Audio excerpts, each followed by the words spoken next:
बिस्मिल्लाहिर्रहमानिर्रहीम। अस्सलाम वालेकुम। अभी हम आए हुए हैं इस्लामाबाद हाई कोर्ट और यहाँ पर चौधरी फैसल के साथ पटिशन फ़ाइल करने के लिए इनके थ्रू फ़ाइल हो रही है पटिशन कि ये जो इलेक्शन कमीशन ने तमाशा लगाया है कि 11 बंदों की रेजिग्नेशन जो है वो उन्होंने एक्सेप्ट कर ली है MNAs की, और वो कह रहे हैं कि जी अब ये 11 बंदों में किस्तों में होगा। तो इसकी ज़रा सी तारीख दोहरा दें कि 11 अप्रैल को कौमी असम्बली के अंदर हम लोग गए। उस दिन शायद 125 लोग हम वहाँ पे थे हॉल के अंदर। शाह महमूद कुरैशी डिप्टी पार्लिमानी लीडर ने खड़े होकर ऐलान किया जी कि हम सब मुस्तफ़ी होना चाहते हैं, और उन्होंने कहा कि तमाम दोस्त जो हैं जो मुस्तफ़ी होना चाहते हैं वो खड़े हो जाएं। मैं उनके साथ ही बैठा हुआ था, हम सब खड़े हो गए। सारे पाकिस्तान के कैमराज ने दिखाया कि 125 MNA तहरीक इंसाफ के खड़े होकर ये कह रहे हैं कि वो मुस्तफ़ी होना चाहते हैं। तो जो है कि स्पीकर जो है उसको पता नहीं है कि इस्तीफ़ा देना चाहते हैं या नहीं, उसमें कोई इबाम ही नहीं रह गया। उसके बाद ये 11 तारीख को वजी 13 तारीख को उस वक़्त के एक्टिंग स्पीकर कासिम सूरी साहब ने प्रोसेस कंप्लीट करके गज़ट नोटिफिकेशन करा दी स्पीकर सेक्रेटेरिएट से कि ये लोग जो है इनके इस्तीफ़े जो है मंजूर कर लिए गए। उसके बाद 5-6 लोग और जो हैं उनके भी इस्तीफ़े आ गए, टोटल 131 इस्तीफ़े हो गए। कानून देखिए कहता क्या है, कानून के अंदर वैसे स्पीकर को तो कोई इख्तियार ही नहीं है कि वो रोक ले उसको, लेकिन यहाँ पे तो स्पीकर जो है वो आगे पास ऑन कर चुका है, गज़ट नोटिफिकेशन कर चुका है।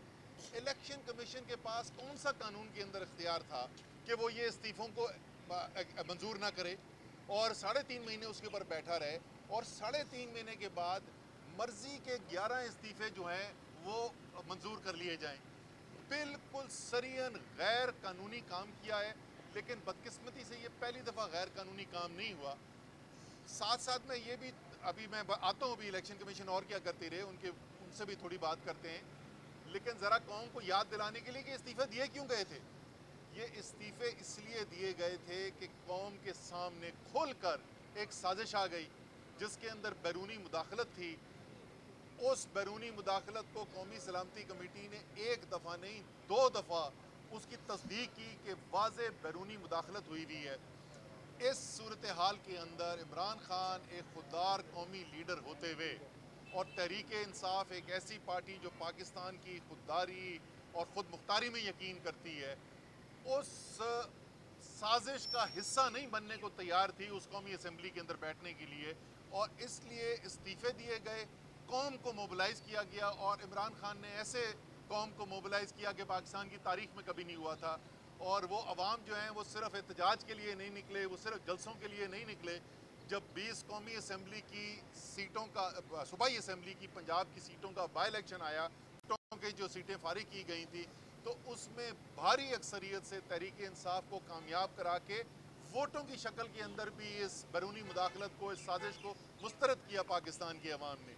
अब उसी साजिश को करने वाले कोई ना कोई तरीका बहाना ढूंढ रहे हैं कि इस निज़ाम को, जिसकी वजह से पाकिस्तान की मईशत तबाह बर्बाद हो गई, जिससे हमारी सियासत का शिराजा कौम का बिखर रहा है, उसको किसी न किसी तरीके से चलाया जाए और ये कुछ चलाकियाँ की जाएँ। ये पहले भी हम बता चुके हैं, ये आपकी सारी साजिशें नाकाम होंगी। और इलेक्शन कमीशन पे मैं आता हूँ, इनके ऊपर तो बाकायदा तौर पे एक रेफरेंस फाइल किया जा रहा है, एक बहुत तवील फहरिस्त बन चुकी है कि गैर कानूनी ये फैसले जो करते रहे, और हर दफ़ा में कोर्ट के अंदर जाके इनके फैसलों को रिवर्स कराना पड़ता है। तो मैंने पहले भी अर्ज़ की थी कि इलेक्शन कमीशन जो है अब वो गैर जानिबदार रियासती इदारा नहीं है। इलेक्शन कमीशन जो है वो एक फरीक बन चुका है, एक सियासी फरीक बन चुका है।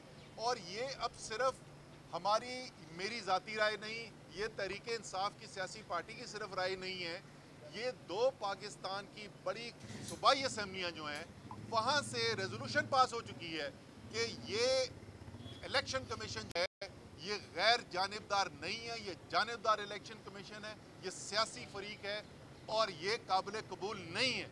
इलेक्शन कमीशन को मैंने पहले तजवीज़ दी थी कि आप जो है, क्योंकि सियासी पार्टी आप बन ही गए, PDM का हिस्सा ही हैं अब आप, तो एक अपना इलेक्शन सिंबल भी रजिस्टर करा लें, वो इलेक्शन के सिंबल भी इलेक्शन कमीशन ही रजिस्टर करता है। तो इन्होंने तो अभी तक किया नहीं। तो मैं आज कौम से ये रिक्वेस्ट करता हूँ, ख़ास तौर पे नौजवानों को, सोशल मीडिया पे नौजवानों, आपने तजवीज़ करना है कि ये इलेक्शन कमीशन जो एक सियासी पार्टी बन चुका है, इसके लिए सबसे मुनासिब इलेक्शन का सिंबल क्या होगा, वो क्या निशान है जिससे ये पीडीएम का हिस्सा बन सकें और ये इलेक्शन लड़ सकें। इंशाल्लाह ताला पहले भी कोर्ट्स के अंदर जो है वो कानून के मुताबिक कई इलेक्शन कमीशन के फैसले जो हैं उनको मुस्तरद किया गया है। ये भी पटिशन आज जो फाइल की जा रही है, इंशाल्लाह ताला इसके ऊपर भी फैसला आएगा, जल्द फैसला आएगा। और कौम जो चाहती है कि एक नए मैंडेट की तरफ जाया जाए, एक नया इलेक्शन हो पूरे मुल्क के अंदर, और कौम को ये मौका मिले कि वो फैसला करें कि कौम के इक़्तिदार किसके पास होगा, ना कि एक साजिश के ज़रिए, बैरूनी मुदाखलत के ज़रिए इस कौम के ऊपर कोई हुकूमत मुसल्लत की जा सके। कोई सवाल सर? थैंक यू जी। सब्सक्राइब करें और बेल दबाएं ताकि कोई खबर रह न जाए।